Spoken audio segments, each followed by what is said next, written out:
Hi, I'm Rashonda Cade, and this is Reading with Rashonda. We are continuing reading Clotel by William Wells Brown. We're on Chapter 2. Chapter 2, Going to the South. My country, shall thy honored name be as a byword through the world? Rouse! For as if to blast thy fame, this keen reproach is at thee hurled. The banner that above thee waves is floating o'er 3,000,000 slaves. Dick Walker, the slave speculator who had purchased Currer and Althesa, put them in prison until his gang was made up, and then with his 40 slaves started for the New Orleans market.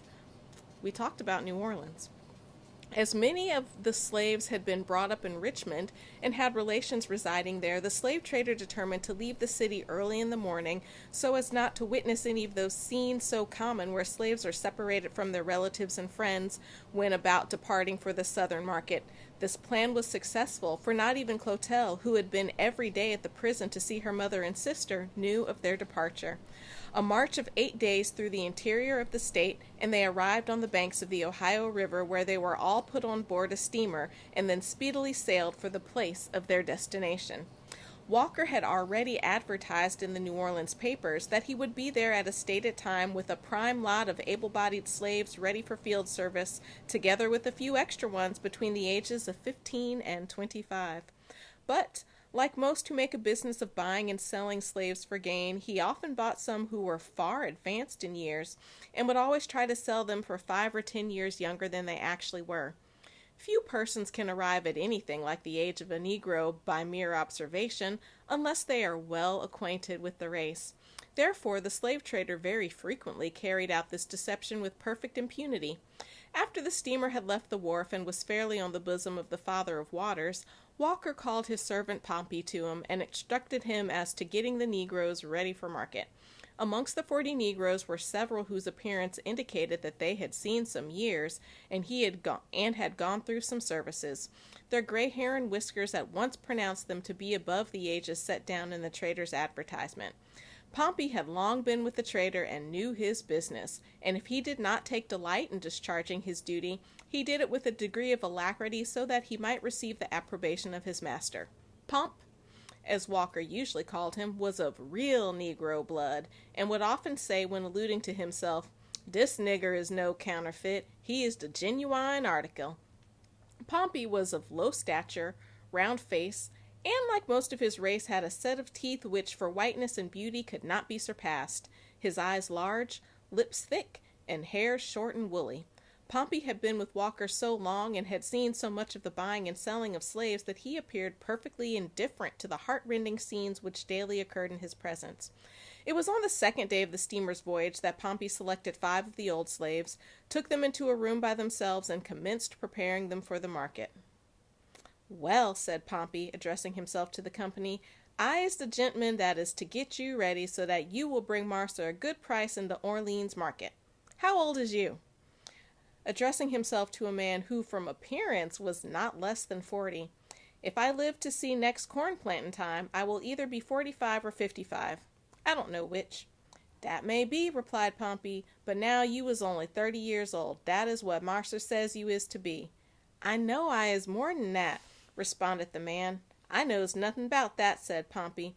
"But when you get in the market, and anybody asks you how old you is, and you tell 'em 45, Marster will tie you up and give you the whip like smoke. But if you tell him that you is only 30, then he won't." "Well then, I guess I will only be 30 when they ask me," replied the chattel. "What is your name?" inquired Pompey. "Jeems," answered the old man. "Oh, Uncle Jim, is it?" "Yes."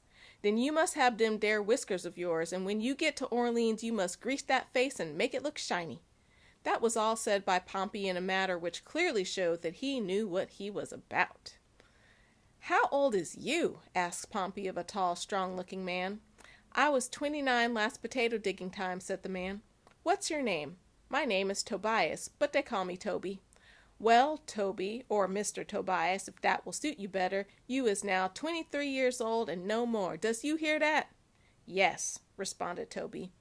Pompey gave each to understand how old he was to be when asked by persons who wished to purchase, and then reported to his master that the old boys were all right. At 8 o'clock on the evening of the third day, the lights of another steamer were seen in the distance and apparently coming up very fast. This was a signal for a general commotion on the Patriot, and everything indicated that a steamboat race was at hand. Nothing can exceed the excitement attendant upon a steamboat on the Mississippi River. By the time the boats had reached Memphis, they were side by side, and each exerting itself to keep the ascendancy in point of speed. The night was clear, the moon shining brightly, and the boats so near to each other that the passengers were calling out from one boat to the other. On board the Patriot, the firemen were using oil, lard, butter, and even bacon with the wood for the purpose of raising the steam to its highest pitch. The blaze, mingled with the black smoke, showed plainly that the other boat was burning more than wood. The two boats soon locked, so that the hands of the boats were passing from vessel to vessel, and the wildest excitement prevailed throughout amongst both passengers and crew. At this moment, the engineer of the Patriot was seen to fasten down the safety valve so that no steam should escape. This was indeed a dangerous resort. A few of the boat hands who saw what had taken place left that end of the boat for more secure quarters. The Patriot stopped to take in passengers, and still no steam was permitted to escape. At the starting of the boat, cold water was forced into the boilers by the machinery, and as might have been expected, one of the boilers immediately exploded. One dense fog of steam filled every part of the vessel, while shrieks, groans, and cries were heard on every hand.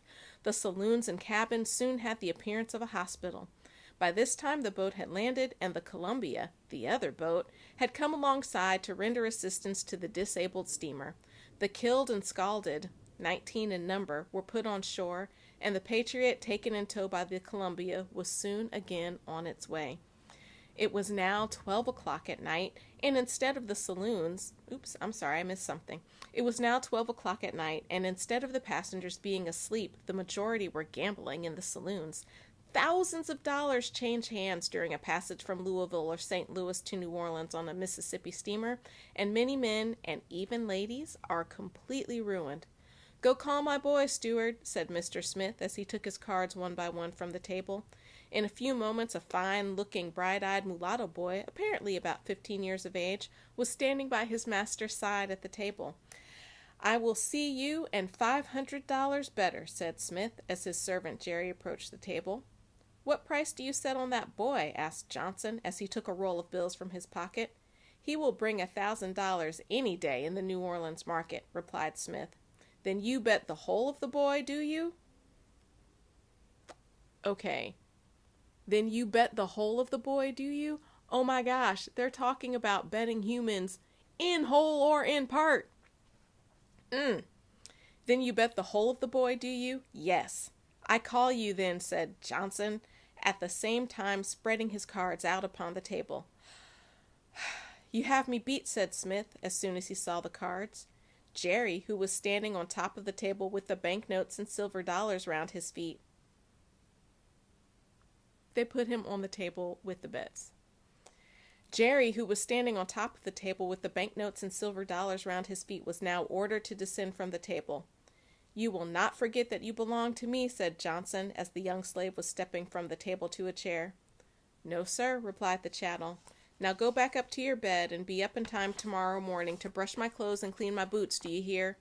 "Yes, sir," replied Jerry, as he wiped the tears from his eyes. Smith took from his pocket the bill of sale and handed it to Johnson, at the same time saying, "I claim the right of redeeming that boy, Mr. Johnson. My father gave him to me when I came of age, and I promise not to part with him."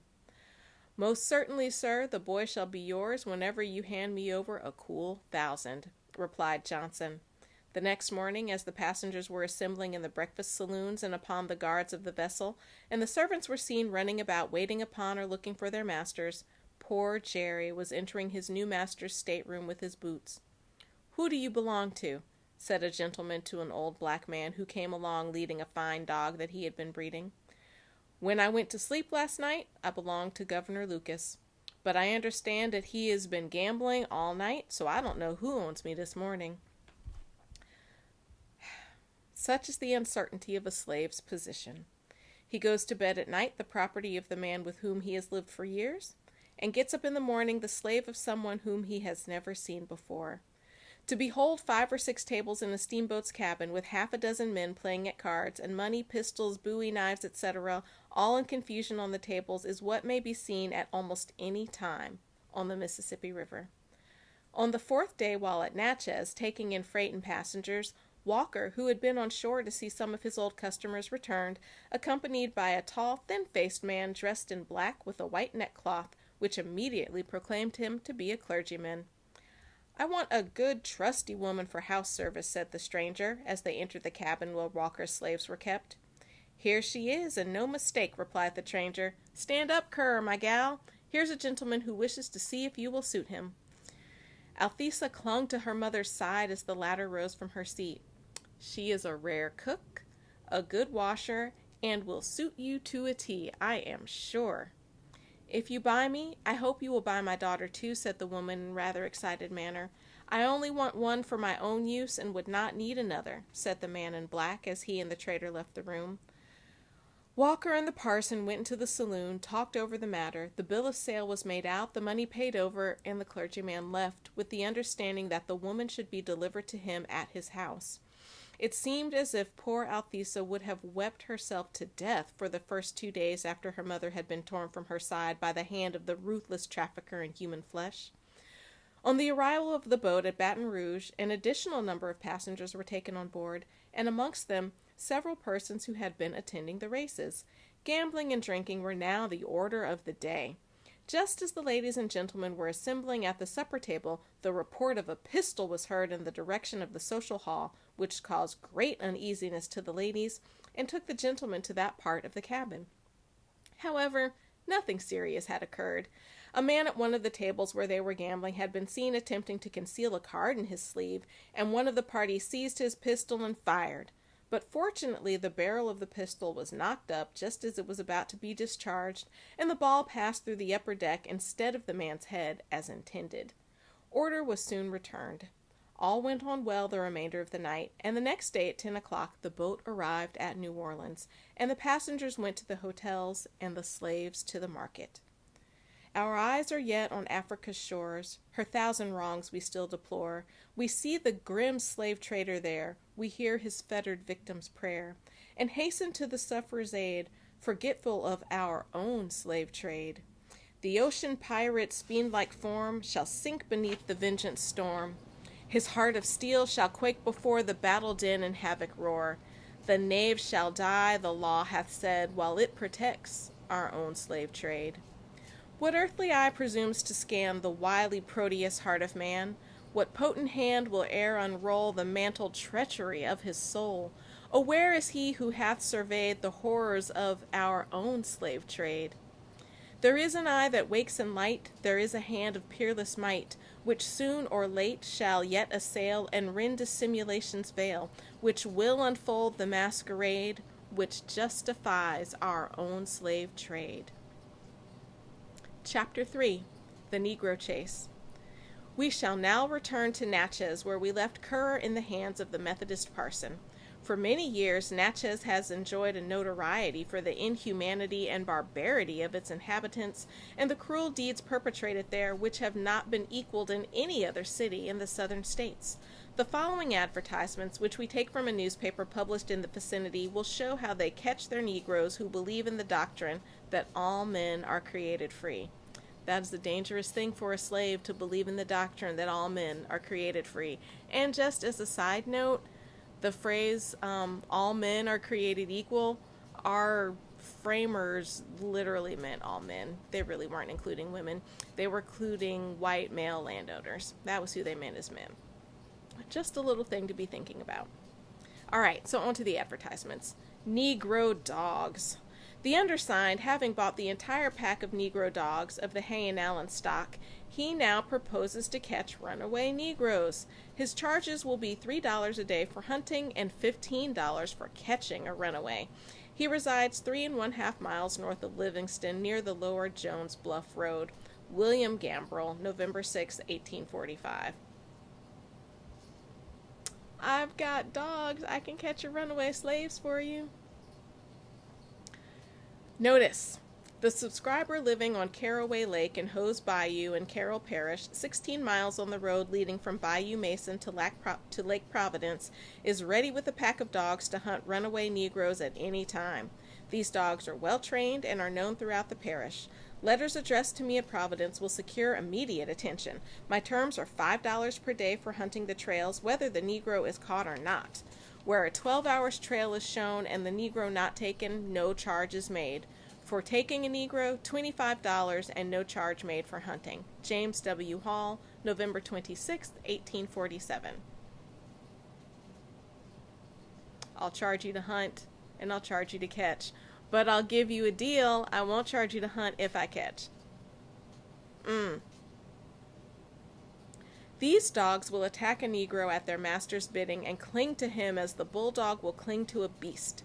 Many are the speculations as to whether the Negro will be secured alive or dead when these dogs once get on his track. A slave hunt took place near Natchez a few days after Currer's arrival, which was calculated to give her no favorable opinion of the people. 2 slaves had run off owing to severe punishment. The dogs were put upon their trail. The slaves went into the swamps with the hope that the dogs, when put on their scent, would be unable to follow them through the water. The dogs soon took to the swamp which lies between the highlands, which was now covered with water waist deep. Here these faithful animals, swimming nearly all the time, followed the zigzag course, the tortuous twistings and windings of these 2 fugitives, who, it was afterwards discovered, were lost. Sometimes scenting the tree wherein they had found a temporary refuge from the mud and water, at other places where the deep mud had pulled off a shoe and they had not taken time to put it on again. For 2 hours and a half, for 4 or 5 miles, did men and dogs wade through this bushy, dismal swamp, surrounded with grim-visaged alligators. Alligators! Woo! Who seemed to look on with jealous eye at the encroachment of their hereditary domain, now losing the trail, then slowly and dubiously taking it off again, until they triumphantly threaded it out, bringing them back to the river, where it was found that the Negroes had crossed their own trail. Aw, that's sad. Near the place of starting. In the meantime, a heavy shower had taken place, putting out the trail. The Negroes were now at least 4 miles ahead. It is well known to hunters that it requires the keenest scent and the best blood to overcome such obstacles, and yet these persevering and sagacious animals conquered every difficulty. The slaves now made a straight course for the Baton Rouge and Bayou Sarah road, about 4 miles distant. Feeling hungry now after their morning walk, and perhaps thirsty too, they went about a half-mile off the road and ate a good, hearty, substantial breakfast. Negroes must eat, as well as other people, but the dogs will tell on them. Here, for a moment, the dogs are at fault, but soon unravel the mystery and bring them back to the road again. And now what before was wonderful becomes almost a miracle. Here in this common highway, the thoroughfare for the whole country around, through mud and through mire, meeting wagons and teams and different solitary wayfarers, and, what above all is most astonishing, actually running through a gang of Negroes, their favorite game, who were working on the road, they pursued the track of the 2 Negroes. They even ran for 8 miles to the very edge of the plain, the slaves near them for the last mile. At first they would fain believe it some hunter chasing deer. Nearer and nearer the whimpering pack presses on. The delusion begins to dispel. All at once the truth flashes upon them like a glare of light. Their hair stands on end. 'Tis Tabor with his dogs. The scent becomes warmer and warmer. What was an irregular cry now deepens into one ceaseless roar as the relentless pack rolls on after its human prey. It puts one in mind of Actaeon and his dogs. They grow desperate and leave the road in the vain hope of shaking them off. Vain hope indeed! The momentary cessation only adds new zest to the chase. The cry grows louder and louder. The yelp grows short and quick, sure indication that the game is at hand. It is a perfect rush upon the part of the hunters, while the Negroes call upon their weary and jaded limbs to do their best, but they falter and stagger beneath them. The breath of the hounds is almost upon their very heels, and yet they have vain hope of escaping these sagacious animals. They can run no longer. The dogs are upon them. They hastily attempt to climb a tree, and as the last one is nearly out of reach, the catch dog seizes him by the leg and brings him to the ground. He sings out lustily, and the dogs are called off. After this man was secured, the one in the tree was ordered to come down. This, however, he refused to do, but a gun being pointed at him soon caused him to change his mind. On reaching the ground, the fugitive made one more bound, and the chase again commenced. But it was of no use to run, and he soon yielded. While being tied, he committed an unpardonable offense. He resisted, and for that he must be made an example on their arrival home. He was hunted down and resisted, and for that he will be made an example. That sounds like a lot of what happens to some black men. They're hunted down and they resist, and then they are made an example of. This was written in 1853, and the man was a slave, so legally someone else's property, but hunted down and resisted and made an example of. And we still see that happening in 2019. A mob was collected together and a lynch court was held to determine what was best to be done with the Negro who had had the impudence to raise his hand against a white man. The lynch court decided that the Negro should be burnt at the stake. A Natchez newspaper, the Free Trader, giving an account of it, says, "The body was taken and chained to a tree immediately on the banks of the Mississippi on what is called Union Point. Faggots were then collected and piled around him, to which he appeared quite indifferent. When the work was completed, he was asked what he had to say. He then warned all to take example by him and asked the prayers of all around. He then called for a drink of water, which was handed to him. He drank it and said, 'Now set fire. I am ready to go in peace.' The torches were lighted and placed in the pile, which soon ignited. He watched unmoved the curling flame that grew until it began to entwine itself around and feed upon his body. Then he sent forth cries of agony, painful to the ear, begging someone to blow his brains out, at the same time surging with almost superhuman strength until the staple with which the chain was fastened to the tree, not being well secured, drew out, and he leaped from the burning pile. At that moment the sharp ringing of several rifles was heard.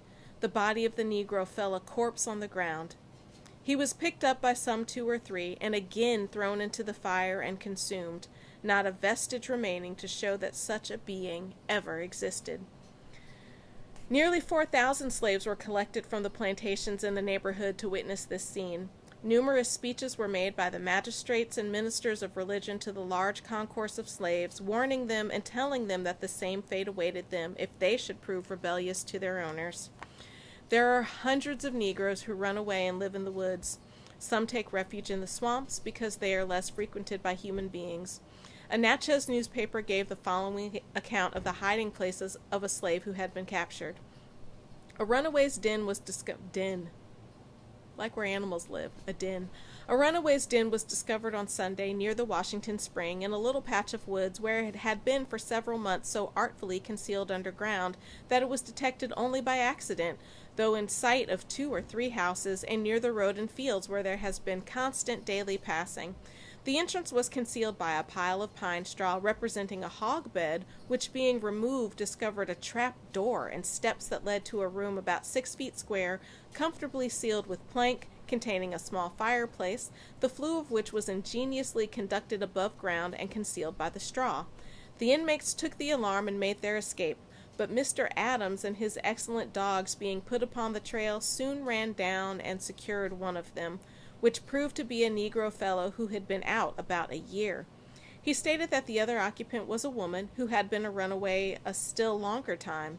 In the den was found a quantity of meal, bacon, corn, potatoes, etc., and various cooking utensils and wearing apparel. Vicksburg Sentinel, December 6, 1838. Currer was one of those who witnessed the execution of the slave at the stake, and it gave her no very exalted opinion of the people of the cotton-growing district. This was a very lengthy account to include of a runaway slave, but we have to remember that William Wells Brown was himself a runaway slave. He made it to freedom, but so many don't. And I can't help but think as he wrote this, he thought, "There but the grace of God go I." So we just finished chapter 3, and we will start with chapter 4 next time. Thanks for watching.